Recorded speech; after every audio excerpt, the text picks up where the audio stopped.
Frank Farrow, who is with the New Technology Group at Walt Disney World Parks and Resorts. Innovation is clearly a critical part of the Disney culture, and as such, it's really practiced at all levels of our organization.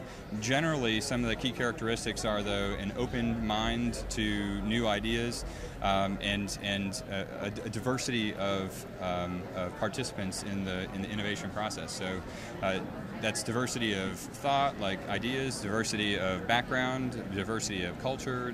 All aspects of diversity feed into the innovation process.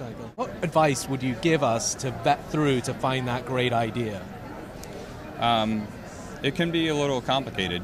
The toughest part about culling between good and great ideas is getting broad exposure, and that's where we certainly tripped up in the early stages of our group, is the inability to articulate the idea in terms that all the interested parties can understand. Okay. We're started out as a group full of technologists, but we were pitching business ideas for merchandise and business ideas for food and beverage, and so there was quite a bit of honing of our ability to communicate that had to happen in order for people with tremendous amount of experience in one vertical to really grab hold of the idea. And it's really not until you get that level of consensus around an idea that it surfaces to be a great one. And this was your first coolTECH, right?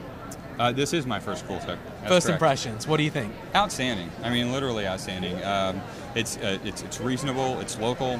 The variety has been really what surprised me. Most of these kind of events are effectively all the salespeople line up and people get sold everywhere they go. But there's booths here that are that have nothing to do with sales at all. They just are literally cool technology, trying to get some exposure. And it's been a fascinating walk for me. That's for sure.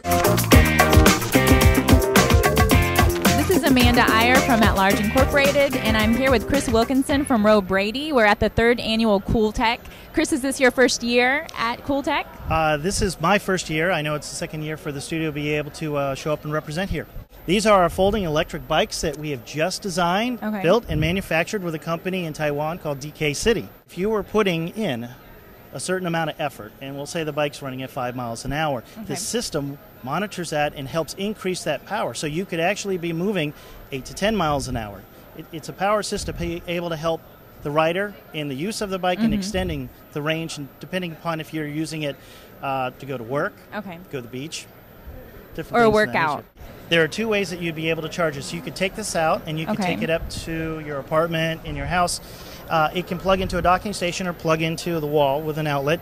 It could stay in the bike and you could plug it into the wall. So if you drove it into your garage, just plug it into your garage. You'll be able to get in and start using the bike again in 2 or 3 hours.